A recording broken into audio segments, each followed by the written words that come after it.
Hello. In this video, I want to actually share some of my tips and the way I'm learning new applications.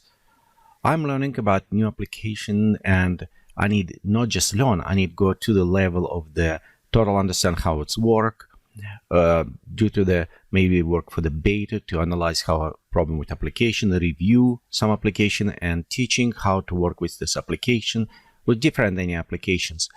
And in all these years, I learned many applications, sometimes even one application a week to understand. And I kind of developed my own way to learn this. And I hope I'm sharing with you those tips how to very fast get very proficient with almost any application, the way I'm learning. Again, will be just the tips. Some of them may work for you, some maybe does not, but hopefully it will help you to find the program that you want to master, that you want to know very well, you want to do it, and hopefully it will give you what to do. Overall, if you were using Mac or if you're using Windows platform, they almost all applications build in the same way. It's meaning, for example, in Windows, it's currently a platform where you have a file, you can click on a file, and you have a specific menu that come up where you can open, create new files. So let's have some of those elements. Very few applications that don't keep it this standard. And what I mean standard, it is like Microsoft, for example, have a Microsoft Certification Program Developer, MSDN, and there they actually require you to follow some guidelines. Some is ridiculous, like disable buttons need to be 50% gray and some other things from there.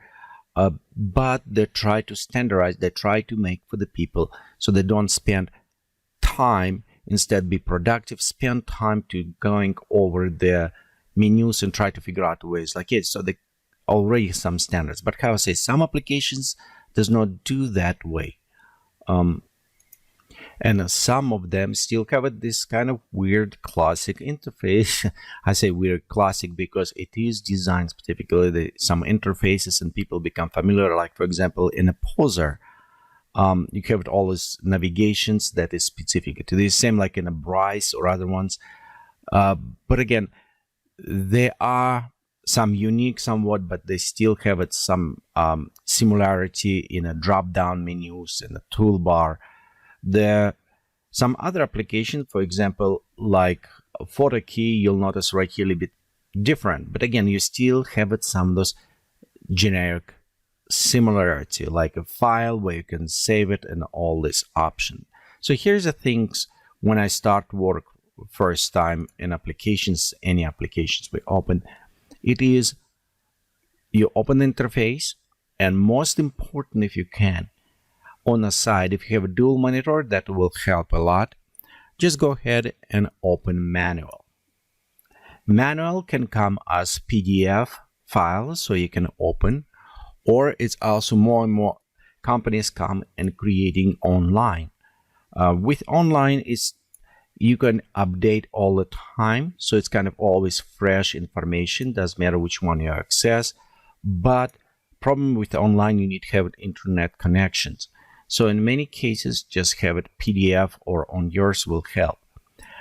And accessing to the manual, it does help. You don't necessarily need to go and read, because many people, as I know, not very many, sorry, but they're not very good with writing the documentation. For example, I personally like more video tutorials. And the reason why I created, like right here, tons of playlists, creating over 3,000 video tutorials for the beginners from overview interface, because I learn better by visual. So personally, I learn how the video is going. And right here, example, my channel, and you can find literally thousands of the tutorials from different applications from beginning, how you can create it. And most of them will have a discovering, like right here, discovering Terragen. That's when the name for the beginners, exploring a little bit more advanced level. But overall, if you see discovering world machine, discovering something, blend factory, it's meaning it's for the beginning. But again, this is a video type.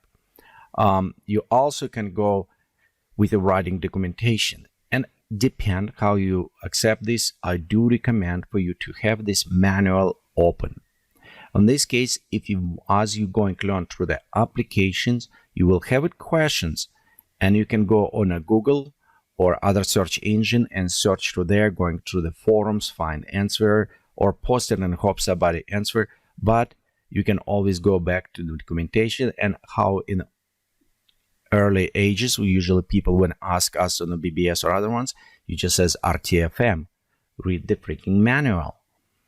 And that way people can go there and read and find information, because most time you will find this inside the manual itself. But overall, I don't want to necessarily point you there, but just keep it open if you have some questions come up. The next very important step for me, when I open new applications, you look on interface. How it says interface many times looks similar.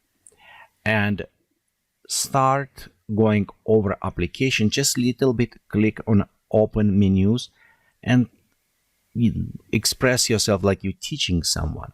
You can even speak out loud if you're alone. When some other people, you maybe feel a bit like a crazy, but who cares? You're learning by yourself. So, and right here, for example, if I say right here, we have a top navigation menu drop down, and usually drop down menu will have it also a hotkey, and right here we can see we have a hotkey for every element. And speak about hotkey, as you open application, take it for the rule. For each application that you think you will using quite a bit often, learn hotkey at least 2 per session. So it's mean when I open, I know Control N and Control O, it's open and new. So I will try to remember those. Next time when I open, I will learn different hotkey. And after maybe a week of use, I will be very proficient. The hotkey help you very fast access some functionality without clicking. But let's go back to drop menu. So I'm going over menu and I'm like, okay, object, I can create new object. In an object, I can create water, ground plane, sphere. And as you're speaking, also, you can always click and create those objects. So you start to interact with applications. As I said before, they have a drop-down menu, and usually you can access all functionality in almost every application through the drop-down menu. The usual applications now very much using your toolboxes, and they can be located on different places. Toolboxes, usually it is these elements that users access most of the time, and they will be changed based on a context. So same things, if I create on top, I will know this is toolbars on a side. It doesn't matter which application using, but they will be helping me to create some elements. Again, this is in some applications. The other applications may use it toolbars or sidebars just to create a workflow. So when you're creating, for example, in a PhotoKey Pro, this will be different steps or workflow. And the steps can go on the left, and I say it's a little bit different, a little bit unusual for PhotoKey from the majority, but they will do here.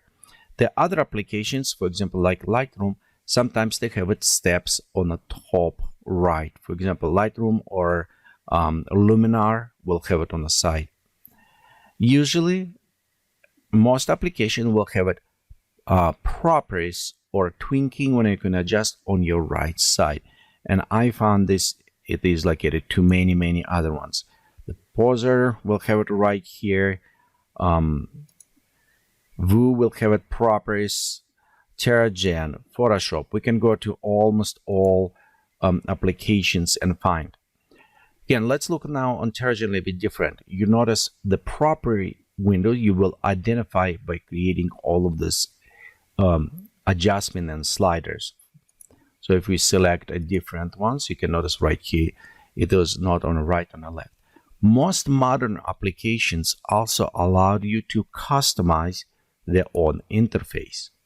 And you can do this by going in the options or properties otherwise, and you can have it customizations, preloaded interfaces or other ones for specific applications, or customize, moving the windows around.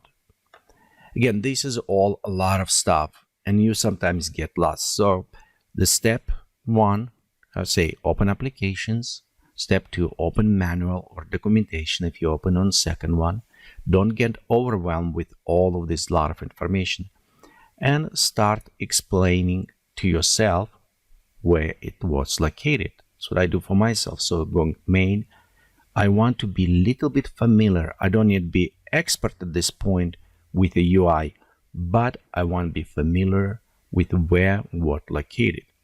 And of course, then my next step before going, it's a start working with application.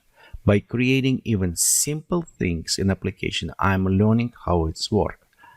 And of course, that has become discovery moment. So when you right click, oh, I have a context menu here, so I can modify some. So you will learn more elements. And if you have questions, for example, what does this dot by the object mean? If you don't have it pop up help, you can always go refer to the manual at this point to read what it does. Or sometimes naming convention can be different. In a different area can be scale, size, and all this stuff can be referred to different. Or what does a scale 1 mean? So again, in this case, you do want to refer to the documentation of the application to find out precisely what does it mean for this application. But it is a next step. So I hope this is small tips kind of showing and help you how to look at applications, comparing a little bit to different interfaces.